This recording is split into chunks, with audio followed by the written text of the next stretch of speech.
ఐదనగర్ land 170 ఎకరాల land ఉంటే IDPL employees అందరు కలిసి నా దగ్గరకు వస్తే నేను ముఖ్యమంత్రికి వెళ్ళా.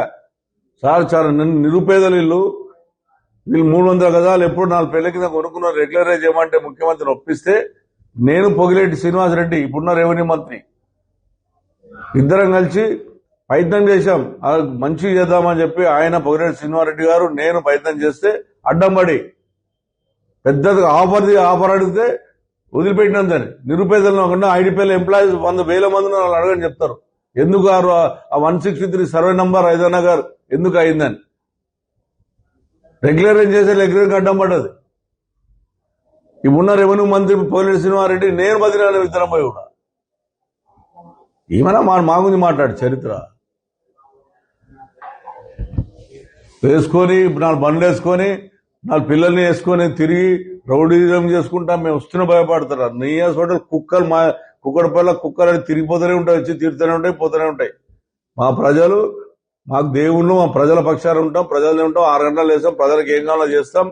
ఇప్పుడు గవర్నమెంట్ కాంగ్రెస్ గవర్నమెంట్ ఉంది, నువ్వు కాంగ్రెస్ గురించి మాట్లాడకుండా వచ్చి టీఆర్ఎస్ పార్టీలో తిరిగితే, టీఆర్ఎస్ ఎమ్మెల్యేలు తిరిగితే నీకు చిత్త శుద్ధి ఉంటే నువ్వు తెలంగాణ బిడ్డ అని చెప్పుకుంటే, నిజంగా కేసీఆర్ బిడ్డను అనుకుంటే నువ్వు పోయి స్పీకర్ మన చైర్మన్ దగ్గరకు పోయి నువ్వు డైరెక్ట్ డిస్క్వాలిఫై చేసుకో. లెటర్ పంపిస్తారా ఆయన? నీకే తెలియదు అనుకుంటున్నావా? లెటర్ పంపిస్తే డిస్క్వాల్ కాను ఎమ్మెల్సీ ఒరిజినల్ గా డైరెక్ట్ పోయి లెటర్ ఇచ్చి డిస్క్వాలిఫై చేసుకుంటారు. మేమైనా మా పార్టీ పెట్టిన భిక్ష నీకు ఎంపీ ఇచ్చింది, మా టీఆర్ఎస్ పార్టీ భిక్ష వల్ల నీకు ఎమ్మెల్సీ వచ్చింది. మేము 2 సార్లు టీఆర్ఎస్ లో గెలిచినాం, ఒకసారి టీడీపీలో గెలిచినాం. బీటీ బ్యాచ్ దోసుక తినకు వచ్చినామంట. నువ్వు దోసుక తినకు వచ్చినావు అమెరికా నుంచి. మేం కాదు, అమెరికా నుంచి వచ్చింది దోసుక తిన. నీకు నీ చరిత్ర మళ్ళొకసారి మళ్ళా మాట్లాడు. నీ చరిత్ర మొత్తం ఇస్తాయి. రోజు ఇదే పని పెట్టుకుంటా నీ గురించి.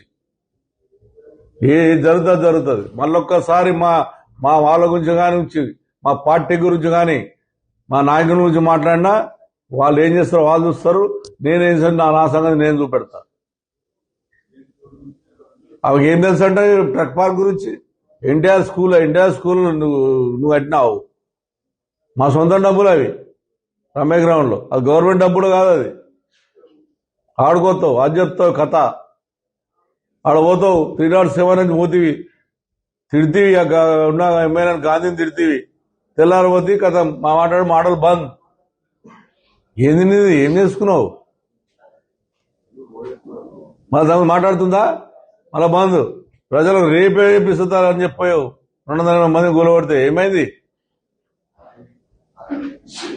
ఖచ్చితంగా నీ మీద పోరాడతా. నువ్వు చేసిన కబ్జాలు హైదరాబాద్ ఉన్నటువంటి ల్యాండ్లు ఎక్కడెక్కడ ఉన్నాయి దాని మీద తీపిస్తా.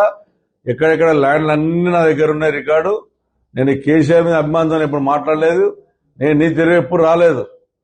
నీ తెరువు నేర్చుంటే నా ఇంటి ముందు ఫోటో ఉండకపోతుండే. ఒక ఆడపిల్ల అని చెప్పి తీసుకొచ్చి బతుకమ్మ తీసుకొచ్చి ఆడిపించిన. అరుణ తిట్టిరు కూడా ఎందుకు తీసుకొచ్చిన ఏమైనా ఊర్లో ఆడనీళ్ళు ఏమైనా ఆడనేపోతే నన్ను బదిలాడ ఆడిపించిన.